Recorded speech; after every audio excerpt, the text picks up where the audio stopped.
Good afternoon, and welcome to yet another extremely topical and extremely timely AMET webinar. As most of you know, AMET is a premier Washington, D.C. think tank and policy shop, but we're more than just a traditional think tank that simply writes analyses for other policy wonks to read. What we do have is a very strong activist arm, and we are on Capitol Hill every single week. And our legislators have come to rely on us and trust us for accurate and reliable information about the Middle East and how it relates to both the security of the State of Israel and the security of the United States of America. This January, there'll be many new members of Congress for us to educate that are, and their staffers are recent graduates from academia and are badly in need of education. So I'm therefore asking all of you to contribute whatever you possibly can for the critically important work of AMET. For all of you listening, we really desperately need your support.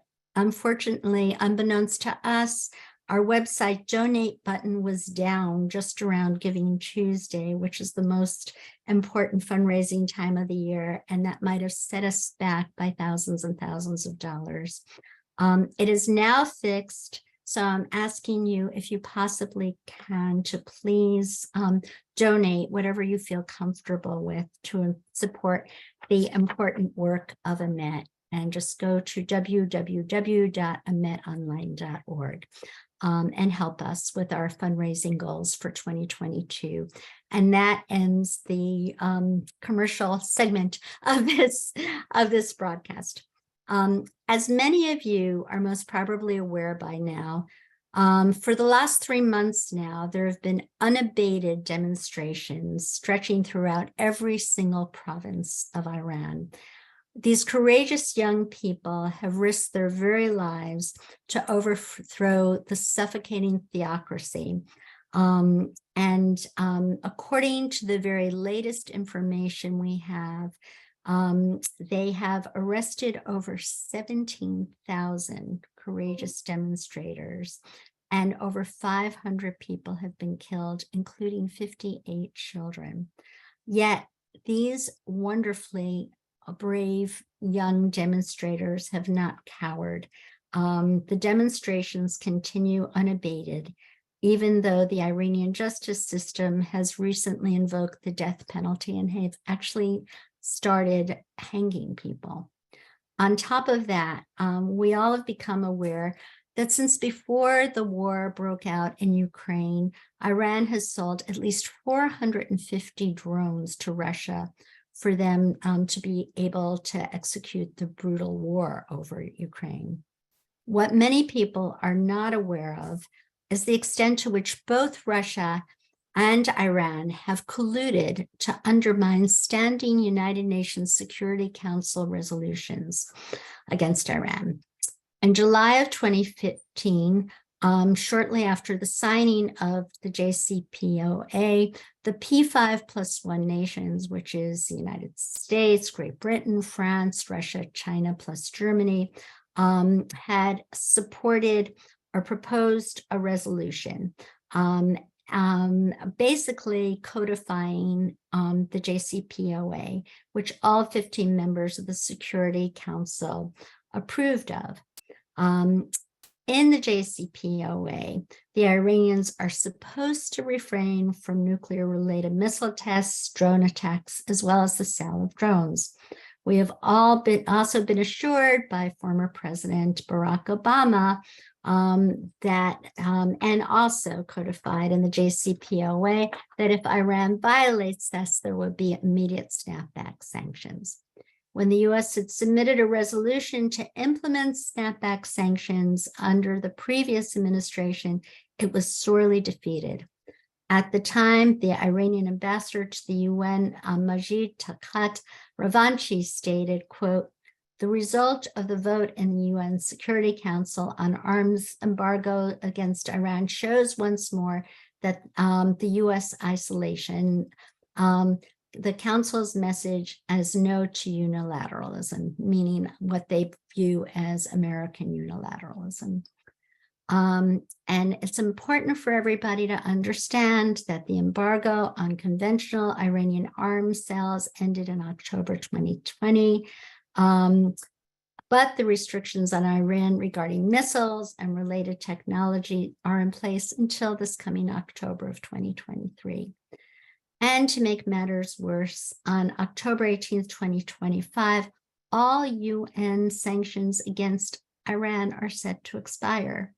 This is occurring as Iran is perilously close to nuclear breakout. As Gabe Noronha says, this is a ticking time bomb. We're profoundly honored to have with us once again today, Gabriel Noronha. Gabe is the executive director of Polaris National Security and a fellow with JINSA's Jamunder Center for Defense and Strategy.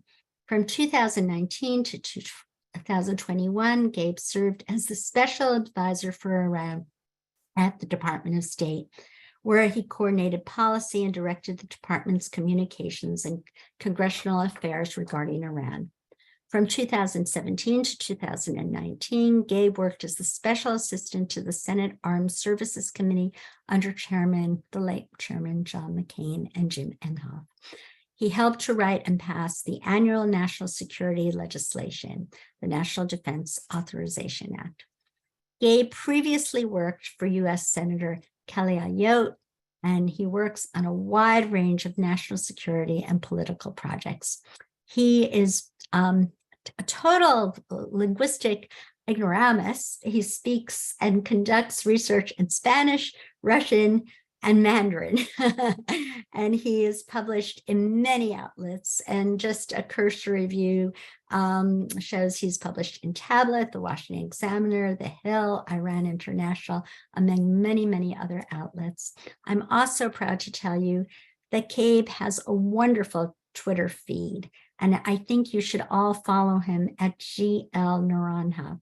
That's Twitter at GL Noronha, Noronha. And it was Gabe who was the first to uncover the video that went viral of the Russian emissary Mikhail Ulyanov when he positively gloated about the concessions that he and his Chinese counterpart were able to extract from the United States when he was our water carrier in Vienna. Awful. The Russian emissary was our water carrier in Vienna during the opening of the talks with the nuclear talks about Iran. So Gabe, tell us first of all, what is going on in the United Nations and why are people so totally oblivious to this? So I think thank you so much for that really kind introduction, Sarah. And because we're going to be talking about Russia today, because it's at the center of a lot of what we're talking about, I wanted to add one thing. You talked about Mikhail Ulyanov being our water carrier. And I think what a lot of people might not appreciate is that even after Russia had invaded Ukraine and was supposed to be isolated by the international community, even in those weeks, in the first few weeks of the war, when the pressure was so great, that was when Ulyanov was actually at the heart of negotiations, varying messages between the United States and Iran, and really having control and veto ability over what was in the deal. That's when he was able to negotiate a sanctions carve-out from the United States that paved the way for a $10 billion nuclear deal between Iran and Russia to continue. Even though we are 9 months into the war with Ukraine and Russia, and while Iran is trying to assassinate several U.S. officials, the United States has still continued to provide that sanctions waiver, which allows that $10 billion nuclear project to continue. That's one of many issues that we have going on. But I want to talk about the United Nations because that's sort of what the heart of this conversation is. And I think you have to look back at what was the United Nations founded for. We have just finished World War II.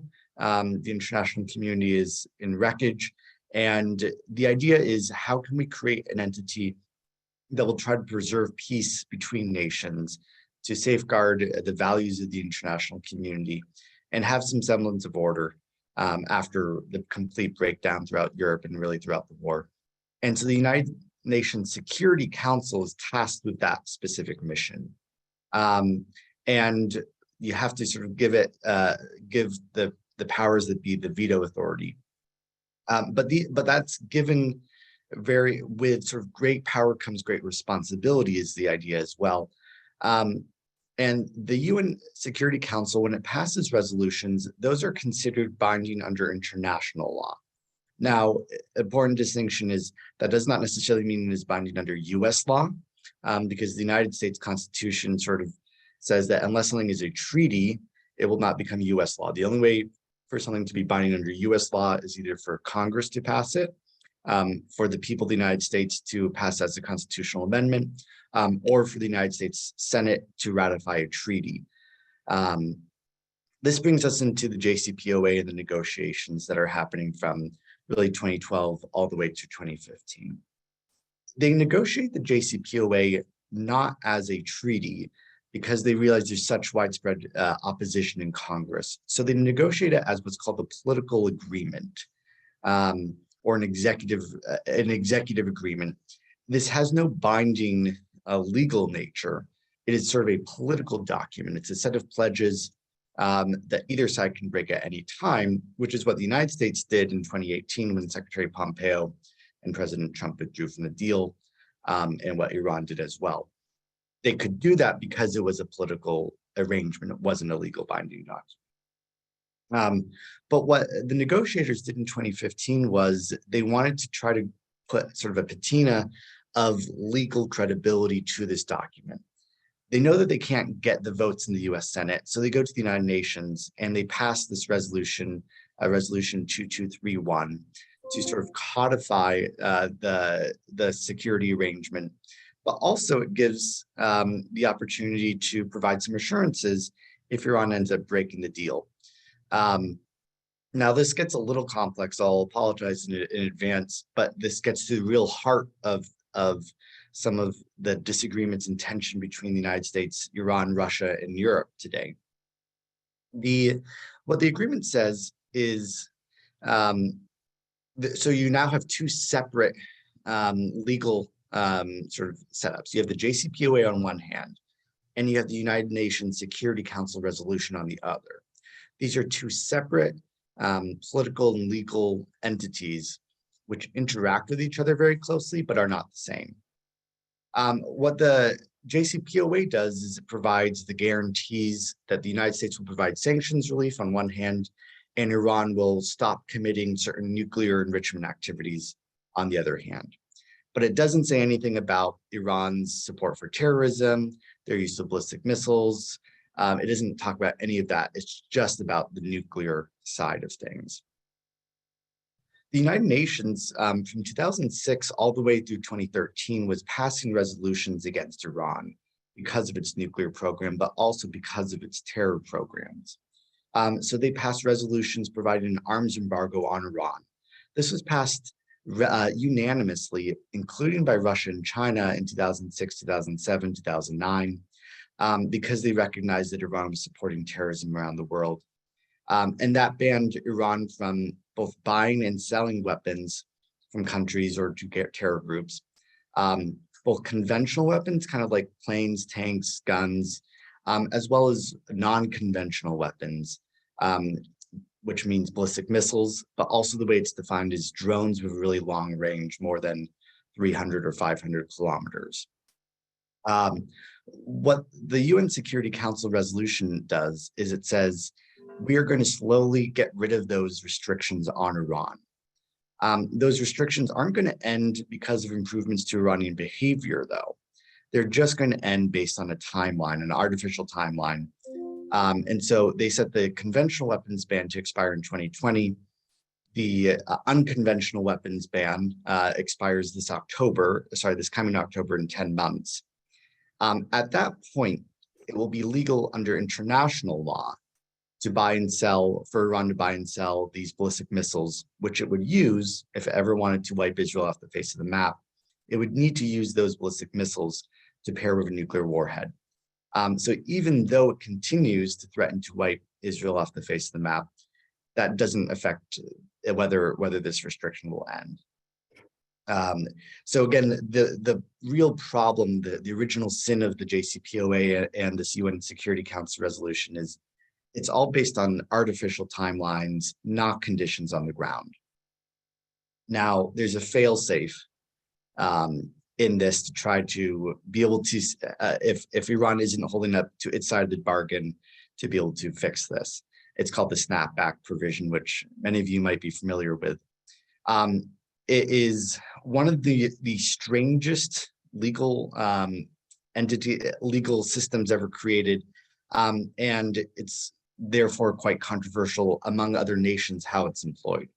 So even though the UN resolution restricts Iran's sort of buying and selling of weapons, the way that it is set up is that the UN sanctions can be returned. The ones that have expired can be returned if Iran violates its JCPOA agreements. So if it is violating its nuclear commitments, we can return the weapons sanctions on Iran. It does not matter whether or not Iran violates its UN commitments. That actually has no bearing on the UN resolution itself. So we know that for several years, Iran has been violating the UN conventional arms embargo. And today we're seeing Russia massively violate, Russia and Iran violate the same UN Security Council resolution, which Russia voted for again. So Russia's violating a resolution which it agreed to and helped negotiate. It is now violating that resolution. But that doesn't actually matter in the in sort of under the language of the resolution. This doesn't matter. It only matters what happens in the JCPOA with the nuclear commitments. Now, starting in May of 2019, Iran started violating every single one of its nuclear commitments. And there's actually sort of 5 major categories of commitments: its enrichment level, its centrifuge research, its purity, its volume. And so there's 5 major categories. And by January 2020, they were violating every single one of those commitments it made. Now that was grounds for the United States to start the snapback process, which it did ultimately start in August 2020 while I was at the State Department, and culminated basically right before the conventional weapons ban was set to expire. Now, when the JCPOA was sold to the American public and to the international community, snapback was sold in this very strange way where it was designed the opposite of every other UN Security Council resolution that's ever been passed. Normally, if you're a member of the Security Council, one of the permanent members, which is the United States, France, UK, Russia, and China, you have a veto over anything that the Security Council does. So if China doesn't like a resolution on the Uyghurs, they can veto it, which is what they do. Snapback is designed in the reverse, that if one country vetoes a resolution, it returns all the sanctions on Iran. That was done so that the United States by itself could return these UN sanctions if it believed or saw that Iran was violating the JCPOA. Now, that's what we tried to do in August and September of 2020. And as Sarah mentioned, it was unfortunately unanimously against the United States. Every other nation decided to stand with Iran and continue the UN system as it existed. The issue was this kind of broke the Security Council, is how many people have described it. Even though the United States had the right under the previous agreement to snap back the sanctions, the other countries disagreed with it and effectively said, we're not going to count this as legitimate. The issue here, and I will admit, at the time, I actually opposed snapback when I was in the US government, because this gets into sort of the problems and complexities of the UN. It only matters if other nations are actually going to follow your sanctions and do what you say. When the United States did snapback, we were already sanctioning Iranian weapon sales. We were already doing the right thing. The whole point of it was to get the international community to do the right thing. But the international community decided to stand with Iran instead. And so they said, we don't really care, we're going to reject it. And unfortunately, it ended up looking like the United States was isolated and Iran won. So it didn't work out very well.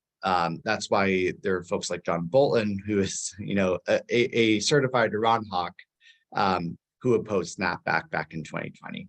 I personally thought it was not the best decision, but ultimately it's the path we went down. However, what the lesson we learned from this was, it was another promise of the Iran deal that was completely illegitimate. We were promised that we could unilaterally snap back these sanctions, and we couldn't. When we tried to do it, everyone else then reneged on their promises and said, this doesn't work. Now, this brings us to today and the scenario we're seeing in Iran and Russia today. We're in a new world for two reasons. One, because Russia invaded Ukraine and broke the international system. They broke the United Nations and all their rules. They violated the UN Charter, which calls for non-aggression. And they are now violating the very Security Council resolution, which they, in fact, placed. This leads us to the question, what's the point of having the United Nations? What's the point of having the Security Council? What's the point of the United States submitting $60 billion to the UN budget? And that particular stat might not be 100% correct. I might need to recheck that. What's the point of this if we do not get the outcomes that are promised by these institutions? Now, there's sort of, it's easy for me to say, or for others to say, let's get rid of the UN, let's ban it altogether. There are days when I certainly feel that way. But there's a question of, how do we obtain peace and security for the international community? If the UN isn't working, that's a loss for everyone. It was created because the world had a really serious problem, that war was breaking out, that we couldn't solve our differences through diplomacy. That's why the UN was created. That's why it still has some value in principle. The issue is the UN is broken because people can violate the precepts of the United Nations. They can violate the resolutions of the Security Council, which are binding under international law, and face zero repercussions.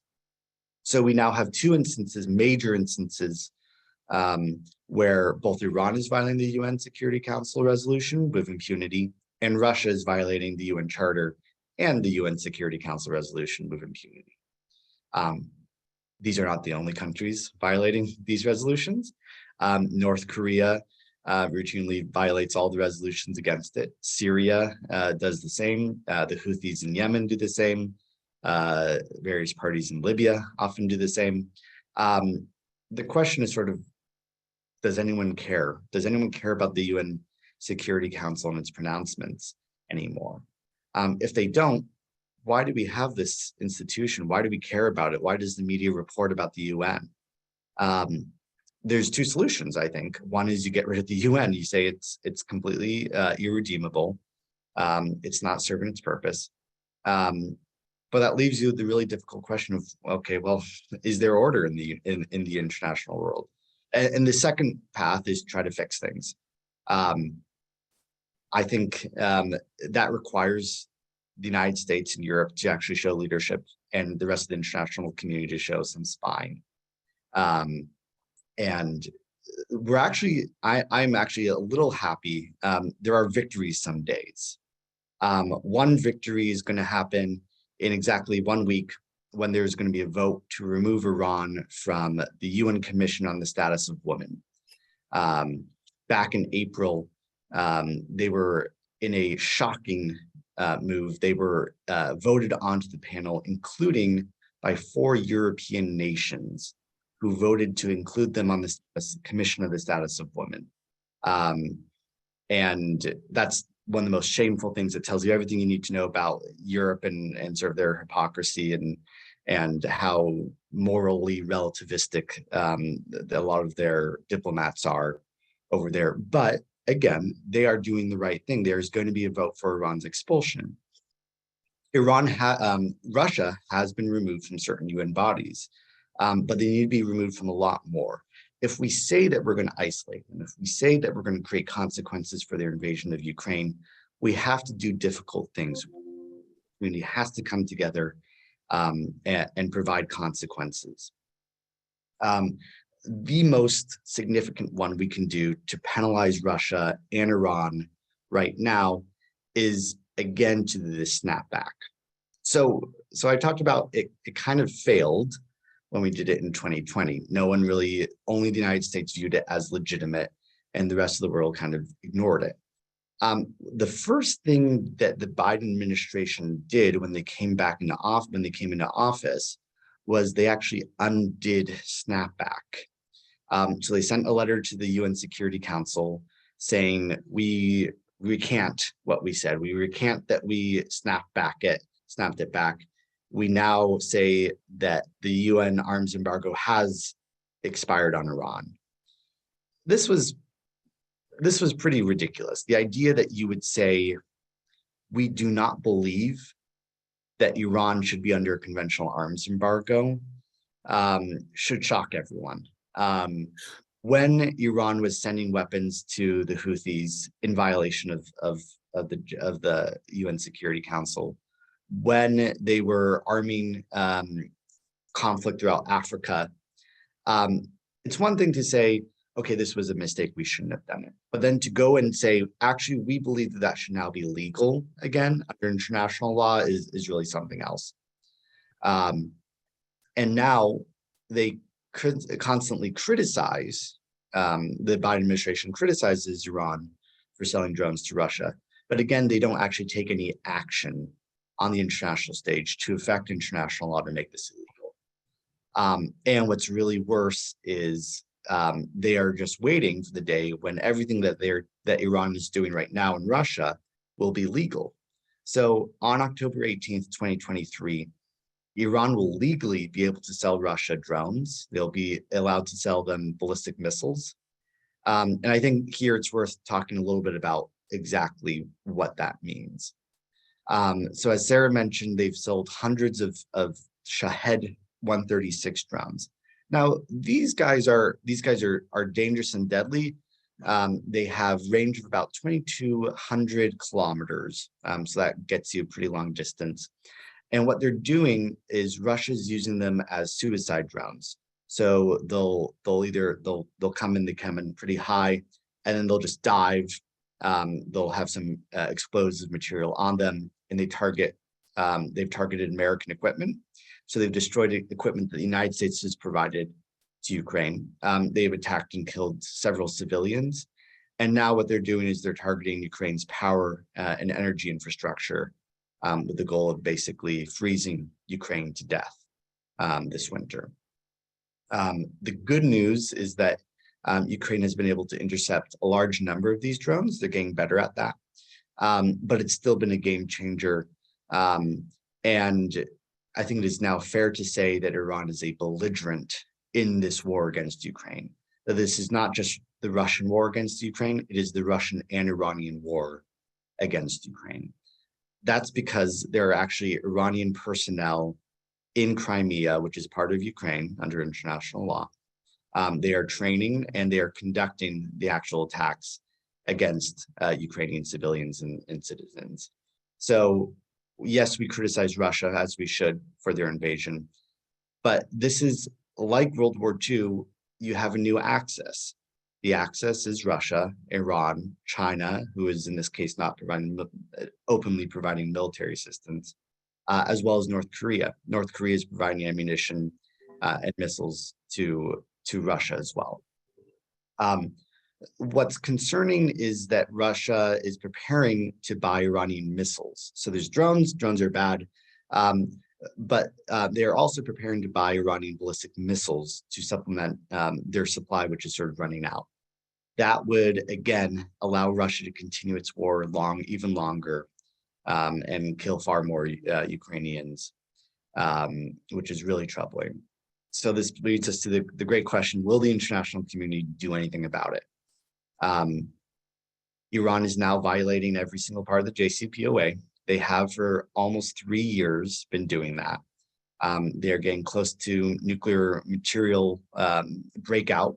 They're about a week away from that. They've been about a week away for several months, so it's for the world. But the question is, does anyone care about it? Will Europe and the United States act?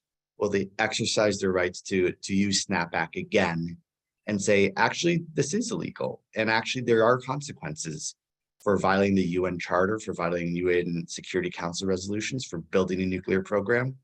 Or is it just harsh words? I fear, and I think unfortunately we're trending towards a scenario where it is just harsh words. If that's the case, then the UN is unfortunately an irrelevant institution. It doesn't matter what it says. It doesn't matter what resolutions it passes. And unfortunately, we're just going back into the world before World War II, where the UN doesn't exist. It doesn't matter. And it is a free-for-all and around the world. So Sarah, Okay. sorry to put a very dire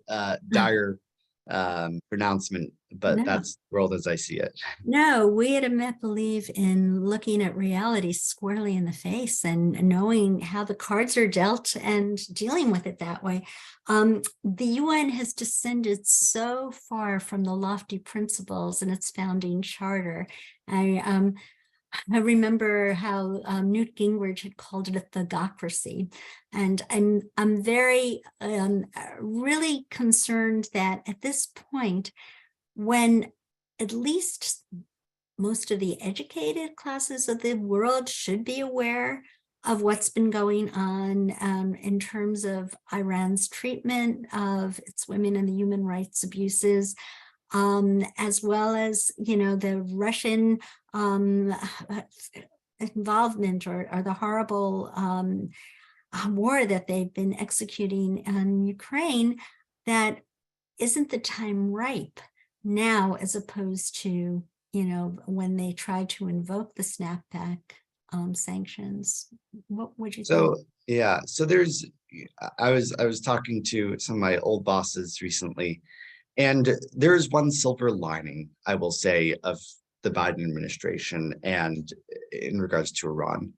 I think it is actually given, the fact that you have a Democrat administration has actually given an opportunity, now that Iran is violently suppressing its own people, for the West to actually wake up and see it in a way that you get the mainstream society, you get celebrities speaking out in favor of the Iranian people.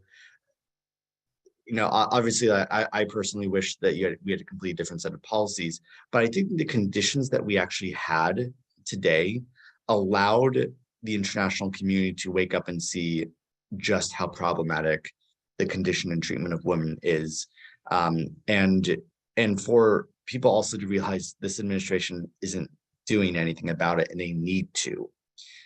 In the Trump administration, we tried to get people to pay attention to the dire condition of women in Iran.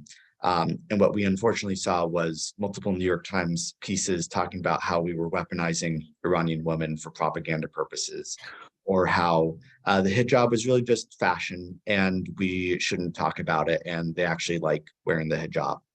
That's what we dealt with when I was at the State Department.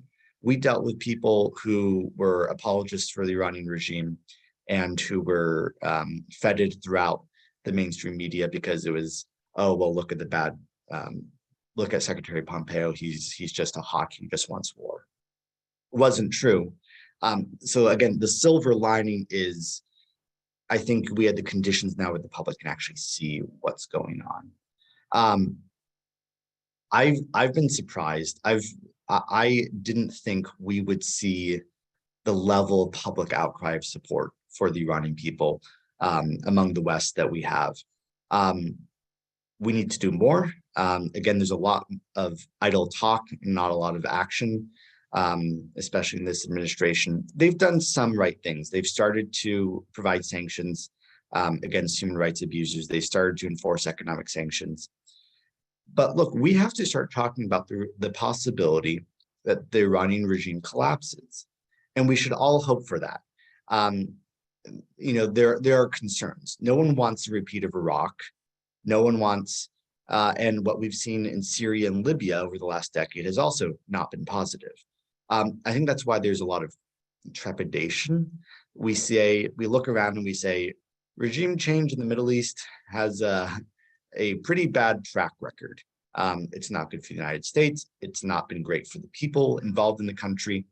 Hasn't been great for stability.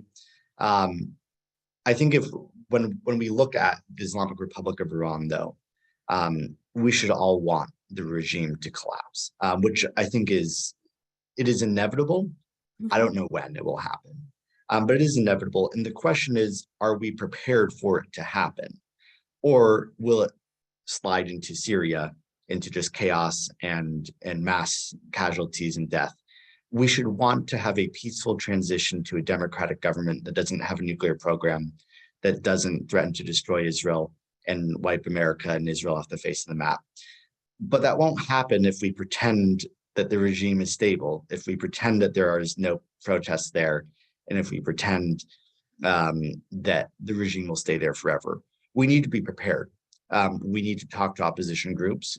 We need to empower the people inside Iran, and especially the good elements. What I fear the most personally is if the regime collapsed, but then was just taken over by the IRGC, which is sort of the powerful security forces who are still extremely radical and hate the United States and Israel, but who just might not force people to wear the veil and hijab. Right. I really feel it's important to know, or for us, all of us to note that, as you said, regime change are the two ugliest words on Capitol Hill, and we certainly know that. However, on our wars in Iraq and Afghanistan, it was from the outside. Here, the people from within are really crying, clamoring for regime change. And as you so wisely, I love your Twitter feed, and you had Khomeini's own sister today asking for the fall of the IRGC. So I think it's important to note the distinction between an outer imposed regime change from the United States and the other powers, and from within, if we could just help enable the people who have to suffer under this brutal regime as opposed to impose it. So yeah, there will never be U.S. tanks rolling through the streets of Tehran. That will never happen. There's no appetite in the United States to do it. Two, militarily, it would be a disaster. But the reality is the Iranian people are the ones who strongly desire regime change and are fighting right now. They do not like being called protesters. They like being called revolutionaries, because to protest implies that you want change and reform. They explicitly, and every time the word reform is mentioned in Iran, they treat it like a slur. Reform is the devil, and anyone who is a reformist now is considered almost in league with the regime. They want a full-scale revolution. They want the regime to collapse, and that's a huge difference than the prior U.S. military involvement. And so it wouldn't look like that. And I think that's an important distinction to draw. Yeah, but then again, the regime has all the weapons and all the power, and without any support from the outside, how can these people overthrow it? So that's one of the things that is most difficult for me to watch. Here's what I see on the street. First of all, we talk about the street a lot. They like Iranians, and this is, I think, a phenomenon that we've seen throughout the Middle East that you don't see in other countries, is there's an obsession with physically controlling the street, to blocking traffic, to being able to march down the big boulevard throughout whatever town or city you're in, make your chant, make your voice heard. And that's where it kind of ends sometimes. It's this obsession with physical control over a certain space. But what you don't see happen in Iran, which is in the way that you saw in countries with successful revolutions, you don't see them acquiring weapons. You see them throw Molotov cocktails and destroy police stations, but you don't see them going in and taking the weapons and the body armor and the things to actually organize. That is sort of what, if you want to see, for me, if I'm looking at what are the signs that you will actually see the regime imminently collapse, that's what you need to start seeing. You need to start seeing not just controlling the street as a pedestrian, but can you control the rooftops? Are you fighting with regime snipers? That's something that would need a major change. I'm not sure we see it. That's why I don't think regime change is imminent in, say, the next few months, because I just don't see that yet. I hope I'm wrong, but we haven't seen that. Part of this is difficult because Iran is very good about imprisoning the leaders of the opposition inside Iran. From the Green Revolution, the leaders of the Green Movement in 2009 are all in prison still. They routinely arrest leading dissidents. So most of the leading intellectual dissidents are all in prison right now, or they've been forced outside Iran, where they're still hunted down for assassination. So it is a diffuse, people-led movement that's powerful, but it's sometimes insufficient.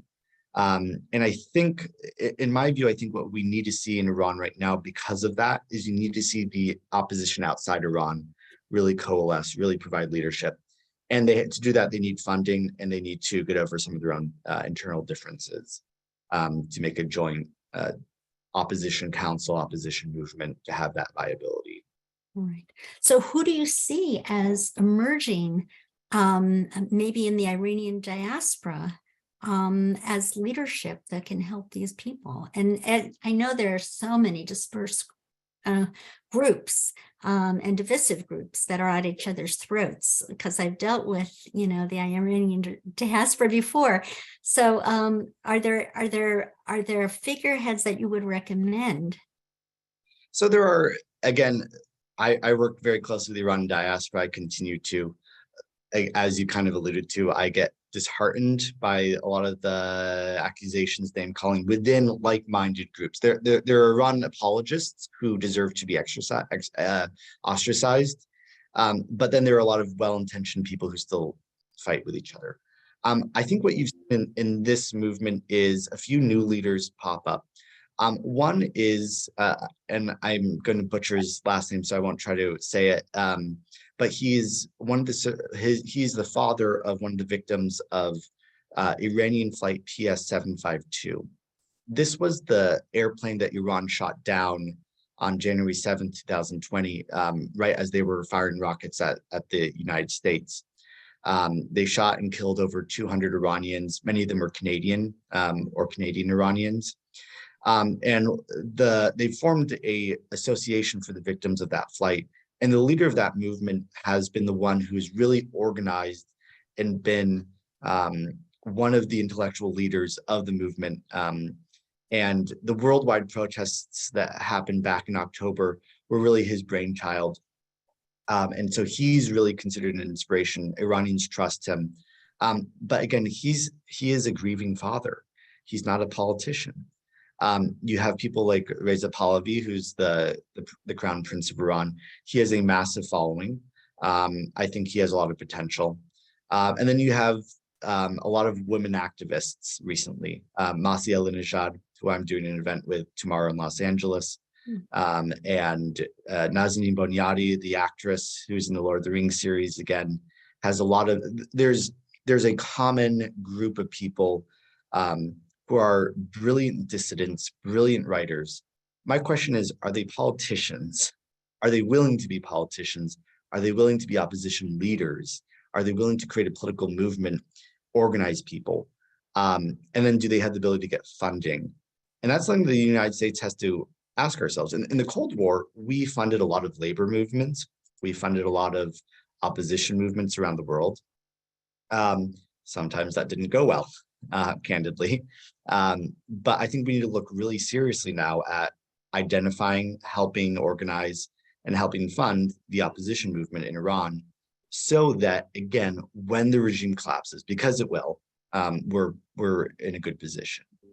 Yeah, speaking of the Cold War, if we could borrow a page from the Soviet Jewry movement, it was really um, that was used in Jackson Vanik to help melt the Iron Curtain, and it was the opposition movement. And we, I would love to see, as you say, not just words but action on the part of this current administration to work with some of these people in the diaspora that have ties within Iran that can help empower the brightest and the best. I have a couple more questions, and then I'm going to turn it over to my wonderful colleague Hussein to ask questions that come in from the audience.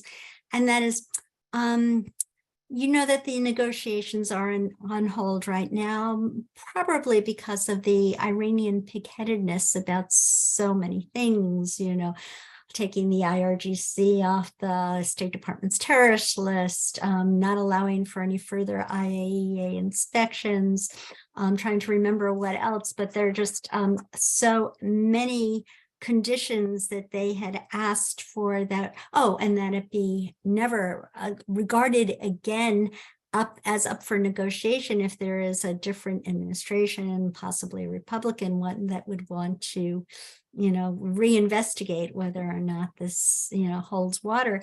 So that, and plus the mood on the street, I think it might really look horrific for Robert Malley and Antony Blinken to continue with the negotiations right now. But do you think this is a permanent hold, or it's just temporary? So I've talked to a few people who have spoken with Envoy Malley recently. He claims that the deal in private, he claims that the deal is probably dead, that it's not going anywhere and it's not likely to go anywhere. I certainly hope that is the case. The issue is, and this is really unfortunate messaging, especially now as Iranians are trying to overthrow the regime, is they both say the deal is still on the table, that if Iran changes its mind, they can have the deal now, they can have the deal tomorrow, they can have it in months.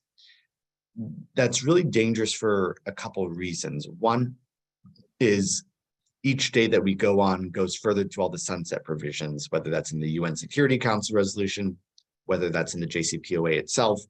Again, by 2031, all the JCPOA restrictions on Iran's nuclear activity completely expire. In this new deal they are negotiating, they still expire in 2031, and many of them expire starting in 2024 and 2025. So the longer they go, this deal just becomes more and more meaningless to the United States and more beneficial to Iran.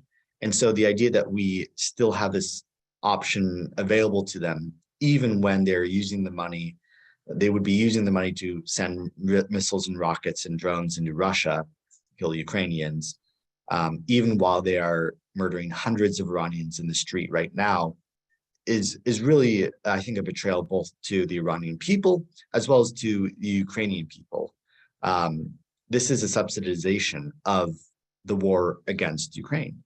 And if we gave them 100 billion upfront, about 100 billion each year in ongoing revenue, that again goes to fund the axis of evil, the new axis of terror of Russia, China, Iran.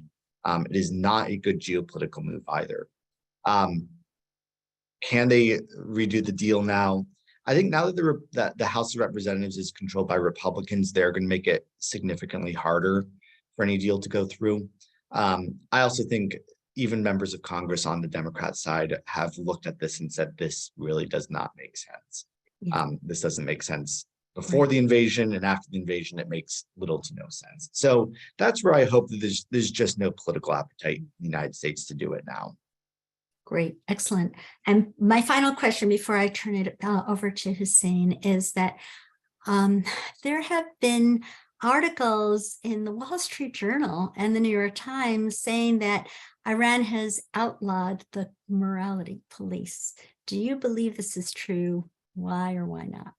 So maybe a little backstory. So it is highly misleading, is the way I would phrase it. And even if it were done, it would be entirely inconsequential. So the background of this is Iran has always had its hijab laws. It's a form of control over women.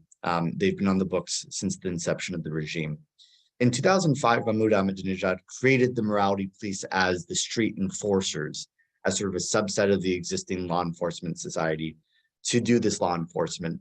And to have these vans where you see a woman without a hijab on the street, you put her in the van, you send her to re-education school. What they started realizing in the last few years this wasn't very popular. And so last year, the regime had a massive 120-page report looking into how they were going to modernize and effectively enforce hijab even more brutally efficiently. And they took a page out of Xinjiang and what the Chinese have done with the Uyghur concentration camps, where they decided to start pursuing a high-tech surveillance and ticketing system, where what they would do is they use a bunch of cameras in public places, facial recognition. And what they want to do is if they see someone on the street not wearing her hijab, they take a picture of her face, they send her a massive ticket. And if she doesn't pay her ticket, then you get kicked off and banned from social media sites. And if you continue to flout it, they confiscate your car. And then they try to take you out of your apartment. And this is what they put in their massive government report was they said, we don't want to have as many street confrontations. We don't want to have these videos, which are kind of put us in a bad light. We don't want, basically, this is a year ago, this is before the current protest. They said, we don't want this to be a vehicle for inciting conflict against the Islamic Republic.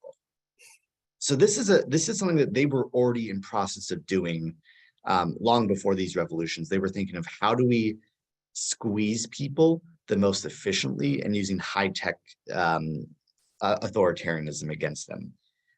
So what they're allegedly doing now is they are allegedly going to stop the street patrols. That's mostly because they don't have the ability to do them anymore. In the last 3 months, they have completely lost control over the streets. Huge numbers of women are just refusing to wear the hijab. The Iranian people have decided we are just not following this, and the regime is entirely incapable of enforcing what the morality police were doing in the first place. So this is a defeat, but it's more a pivot. It's a pivot to a greater ability to enforce repression. And so it was very convenient that they leaked certain parts of this days before these massive strikes were planned for the country. The question is not the manner in which hijab is enforced. They can change it up a little bit. The question is whether or not they actually have these laws in the books and want to penalize and enforce their system of gender apartheid. That's what, unfortunately, I think the New York Times and the Wall Street Journal fell for. They've significantly edited their pieces in retrospect. But I think they were huge propaganda coups for the regime who want the West to think, oh, we're changing this. But in reality, it's going to be worse, just done more efficiently and ruthlessly. Wow. All right. Now, in the remaining time, and it's only 5 minutes, I'm sorry, I'm going to turn it over to my wonderful colleague, Hussein, who will read some of the questions that have come in and probably pose some of his own. Thanks, Hussein. Thank you very much, Sarah, and thank you very much, Gabriel, for such a timely presentation. We're very sorry for our audience. We received a lot of questions. We can tell that we're not going to be able to get to all of them during the time left. So I'm going to do the best of my job to to ask as many of them as possible. Gabe, the first question that we have is a restoration of the monarchy is actually possible? That is a hard question. So Reza Pahlavi is probably the most popular, from the polling I've seen, he is the most popular opposition figure. He is, when Iranians look at Iran of the 70s, they look at it nostalgically. Yes, there were massive human rights abuses, not as bad as what we see today, but there were significant problems with the Savak, the secret police. The question for me is, I think the way that you would see restoration of the monarchy is you would see a referendum inside Iran. You would see the regime start collapsing. You would see a popular referendum. And then the question is going to be for Iranians, do they want a monarchy or do they want a republic? I suspect a very likely outcome is you would have kind of a system with a little bit like Jordan, maybe, where you have a king, maybe somewhere between Jordan and the UK. You would probably have a king, but then there's a large separation of powers. You have a very strong enabled legislature to check that. So I think that's certainly a possibility.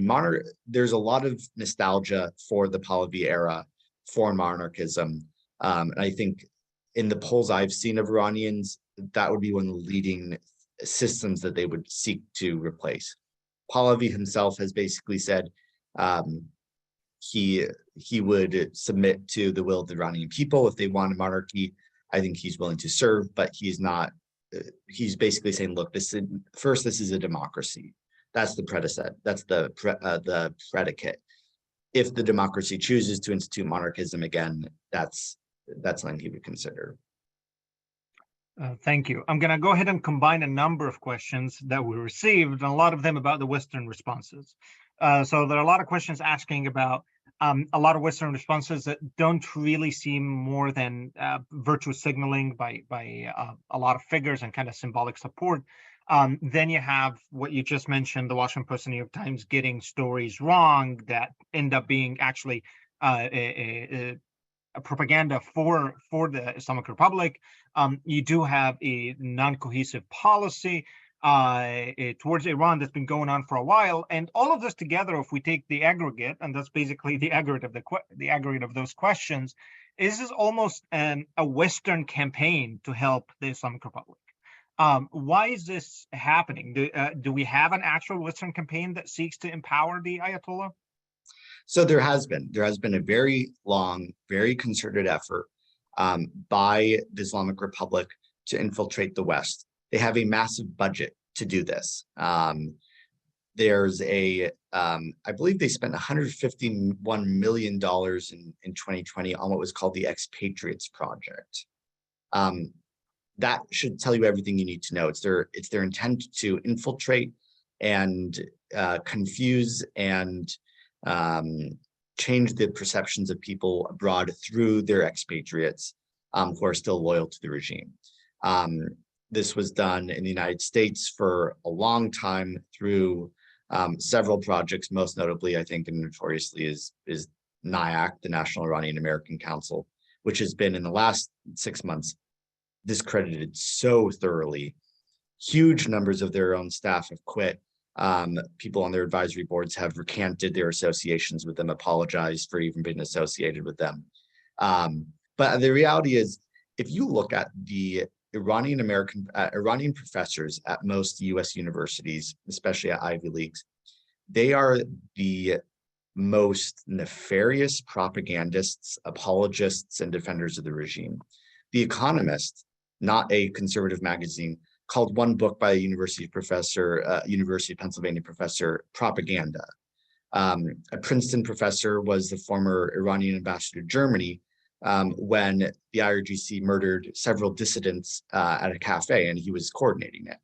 A professor at Oberlin was the regime's ambassador to the United Nations while they were conducting death commissions that killed 5,000 to 10,000 Iranians. Academia in the United States, now I'm going to talk about Europe, is so thoroughly infiltrated by the regime's operatives, and they have a lot of influence within major US papers. And the issue is a lot of people who don't pay too much attention to Iran policy fall for it because they say, oh, you're an Iran professor at a great university, we'll take what you say. So that's incredibly troubling. But there's this long idea that we need to tread carefully with the regime. We can't impose too tough consequences on them.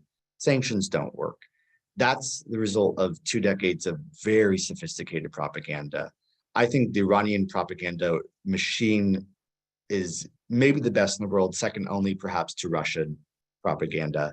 Incredibly sophisticated, and I think it's a C.S. Lewis quote that the greatest lie the devil ever told was that he did not exist. And I think the idea that everyone in America knows there's Russian propaganda, Chinese propaganda, and infiltration operations, but for so long, there's been a complete denial that there even exists Iranian influence operations in the West.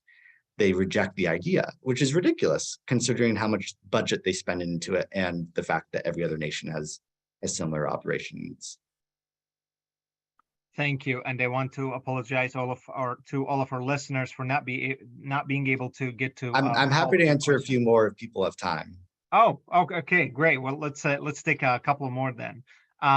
We have a question about the current visit by President Xi from China to the region. Currently, it sounds Saudi Arabia is going to meet a lot of regions. Can you comment on this at all? Are we witnessing a increasing Chinese influence in the Middle East, and how does that affect Iran? We are, and it's not entirely our fault, but it has become possible because of our neglect to the region. The reality is what we've done in the last 2 years to our relationships in the Middle East has been dismal, has been drastic. The way that we have attacked our allies, isolated ourselves from our partners. This is Israel, this is Saudi Arabia, this is UAE, how we have basically kowtowed to Iran the whole time, and ignored our Arab and Israeli partners for the last 2 years, for various reasons. Some of it is grudges, some of it is concerns about Khashoggi and letting that incident influence the broad geopolitical scope of U.S. interests in a whole region, letting that one, again, very bad incident sour an entire bilateral relationship with the most important country in the Middle East, has completely paved the way for Arab nations to say, look, the United States is an unreliable partner. They want to criticize us for various ills here and there. Again, some of those are deserved, but they're not looking out for our best interests. All they want us to do is pump oil some days, and then some days not pump any oil. And China doesn't ask questions. They don't talk about our human rights scenario. They want to invest, and they're a better partner. And so that's entirely of our own doing. I talk to Arab diplomats all the time, and they just say, what do you expect? When you've treated us this way for the last 2 years, how can you expect us not to look for security and support in other places? So I think, frankly, Xi Jinping is likely to have great trips throughout the Middle East as a result of our actions. He's going to be providing economic deals. He's going to be wanting to secure oil and energy supplies for the next decade. And he will probably have a rather receptive audience throughout the Middle East, I think. And that's, again, our massive oversight on our part. Thank you. You mentioned that one of the problems that you see now with the protests in Iran, that basically the population is largely disarmed. We have a question here asking, how did the disarmed populace pull off the 1979 revolution in the first place? So I think it's a question of scale and a question of so there's two questions. There's the question of scale, how many protests can fill the streets at any given day? And then the second question is the willingness of the existing security forces to suppress those protests. In 2009, you saw 2 million Iranians take to the streets. They were not violent. They were not seeking to overthrow the regime. They were just seeking certain election outcomes. In 2019, you had 200,000 Iranians take to the streets violently, trying to overthrow the Islamic Republic. But again, that's a tenth the size. And the Islamic Republic security forces went to the streets with heavy machine guns and mowed them down. It was not a fair fight. There weren't enough numbers of Iranians, and there were too many security forces who were willing to mow down protesters. Today, what we're seeing is, it's a little strange because it's lasted 3 months. And so you're not going to see every single day. I think if you took the full scope of protesters, you might get around 2 million. It's very difficult for me to estimate, but you don't have them all coming out on the same day. You don't have them marching down the streets of Tehran, looking to overthrow overrun the IRGC buildings. What you would need, in my view, is a catalyzing event, say the death of Khamenei, to get everyone on the streets out on the same day at the same time. I do think you are seeing now breaks in security forces. You're seeing massive demoralization. You are seeing defections. You are seeing the regime even arrest several of their own security forces for joining protests. We are seeing the conditions that would lead to a 1979 incident. I think, again, you need a catalyzing event that takes that says, this is my time now. I can go to the street and we will actually get the regime overthrown. Haven't had it yet, but there's the potential now. Thank you so much, Gabe. This was absolutely so breathtakingly enlightening. And I can't thank you enough for your incredible work. It was the piece you wrote in Tablet early last year, that really helped us tremendously on Capitol Hill, talking about the horrific human rights abuses of the regime that, I think really made people realize that, the taking the IRGC off the terrorist list was preposterous. So I can't thank you enough for all of your invaluable contributions. One of the most wonderful things that you said was how NIAC has been discredited. But I should warn people that Trita Parsi of NIAC has started also the Quincy Institute with this nice white Anglo-Saxon Protestant name, but it still has the same agenda, and it is often quoted. So we really have to be careful about who is being regarded with a great deal of respect and esteem and has infiltrated into the foreign policy quarters of our nation. And I can't thank you enough. It's very optimistic, although we can't expect a revolution overnight. Maybe the beginnings of the seeds of the revolution are being sown now. And Inshallah. Inshallah. Anyway, and it's always a pleasure, Gabe, to have you on. You're just a wealth of information. Thank you for having me, and thanks everyone for listening. Appreciate it so much. Okay. Have a great day. Thank you. Bye-bye.